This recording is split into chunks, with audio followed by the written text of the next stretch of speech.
مروت صاحب، لیکن آپ کے ساتھ جو کچھ ہوا فواد چودھری کے ساتھ بھی ہوا. فواد چودھری بھی نشانہ بنا رہے ہیں سلمان نقم راجہ کو، آپ بھی بنا رہے ہیں سلمان نقم راجہ کو. نہیں میرا دونوں پارٹی سے آؤٹ ہیں. فواد چودھری کے متعلق بھی پارٹی کا فیصلہ یہ تھا، چیئرمین کا، آپ کے قائد کا، عمران خان کا، کہ ان کی پارٹی میں کوئی جگہ نہیں. آپ کے متعلق بھی یہی فیصلہ ہے کہ پارٹی میں کوئی جگہ نہیں. اگر میری جگہ نہیں ہے، جگہ دلوں میں ہوتی ہے. پارٹیاں نکالنا، دلوں میں ہوتی تو پارٹی سے کیوں نکالتا عمران خان اب؟ میں نے کہا نا، دیکھیں خان صاحب، دیکھیں یہ مشکل اور سخت حالات ہیں. وفاداری کا پتہ اس وقت چلتا ہے جب سخت حالات یعنی ایسے حالات آپ پہ آ جائیں تو تب آپ کا پتہ چلتا ہے. میرے لیے تو عمران نے آپ کو کیوں ڈب کیا؟ میں اس کا سیدھا سادہ سا جواب سمجھنا چاہتا ہوں. کوئی تو ہوگا نا جس نے عمران کو جا کے بتایا ہوگا کہ شیر افضل مروت صاحب یہ کام کر رہے ہیں جو ہمارے مفادات کے خلاف ہے. کوئی مفادات کی جنگ ہی نہیں ہے. دیکھیں میرے ساتھ مسئلہ ہے جیلیسی کا. کس کا؟ کس کو حسد ہو گیا آپ سے؟ ہر دوسرے لیڈر کو. جب یہ ابھی میں اسمبلی سے نکلا ہوں تو جتنے منیز حضرات آئے تھے، سب کے ساتھ آنے والے لوگ میرے ساتھ کھڑے ہو گئے. 1800 لوگوں کا جمگٹھا بنا تھا، اور یہ روزانہ ہوتا ہے.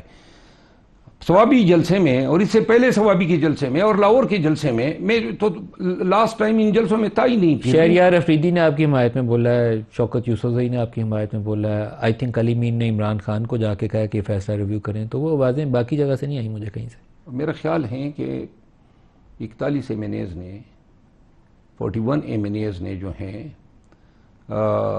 اپنے اس کا اظہار کیا ہے. سوال جو میرے ذہن میں ہے نا، وہ ہیں خان کے ذہن میں. امیڈیٹلی جب یہ قیادت باہر آئی تو میں نے ان کی ملاقات کی سبیل نکالی اور ان کے لیے ریڈ دائر کی، اور پھر ان کی ملاقاتیں، وکلاء کی ملاقاتیں میں نے شروع کرائی. یہ شکار ان کا میں تھا. اب خان کے ذہن میں کیا بات ڈالی گئی، اور یہ خان کے اپنے الفاظ ہیں. مجھے خان کہتا ہے کہ شیر افضل آپ نے میٹیارک رائز کیا ہے. یہ میں آن ریکارڈ میڈیا کے سامنے. اور خان کے ذہن میں یہ بات ڈالی گئی کہ بھائی یہ شخص جو ہیں یہ آپ کی جگہ لینا چاہتا ہے. یہ پارٹی کے اندر تاثر ہے نا کچھ لوگوں میں. اب تاثر ہیں تو کیا سنیں تو صحیح نا. اب اگر لوگ نے قبولیت دی ہیں، اور خصوصاً ان لوگوں نے جنہوں نے میرے ساتھ مل کے اکٹھے مار کھائی.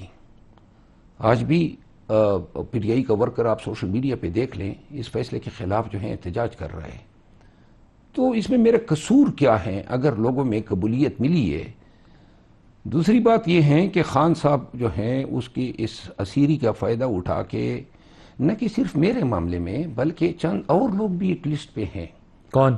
ہاں ہیں، اور عنقریب ان کے بھی تقدیر کے فیصلے ہونے والے ہیں. مطلب دو بندوں کا میں بتا سکتا ہوں کہ علی امین اور شیر افضل مروت دونوں اتنے گڈ بکس میں عمران خان کے اب نہیں رہے جتنے کسی زمانے میں ہوا کرتے تھے. علی امین بھی اسی نہیں، میں تو ان کی گڈ بکس میں، خان کی گڈ بکس میں تو الیکشن کے فوراً بعد نہیں رہا ہوں. کیوں؟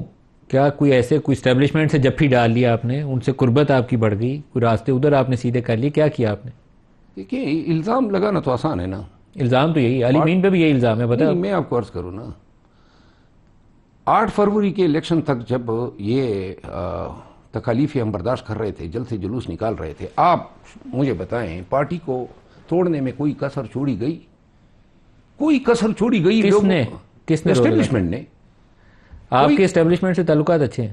نہیں، میں آپ کو پہلے سوال کا جواب دیں. کوئی کسر چھوڑی تھی؟ ہر وہ کام کیا گیا، مکروہ فعل کیا گیا کہ پی ٹی آئی کا خاتمہ ہو. تو یہ جو ہم کنونشن کر رہے تھے، یہ لاکھوں لوگوں سے پوچھے، دھیر کے لوگوں سے پوچھے، باجوڑ کے لوگوں سے، کوارٹ کے لوگوں سے، کرک کے لوگوں سے، بنو کے لوگوں سے، وزیرستان، ڈی خان، ٹانک، سندھ کے لوگوں سے. ہم 1000 2000 5000 نہیں نکلا کرتے تھے.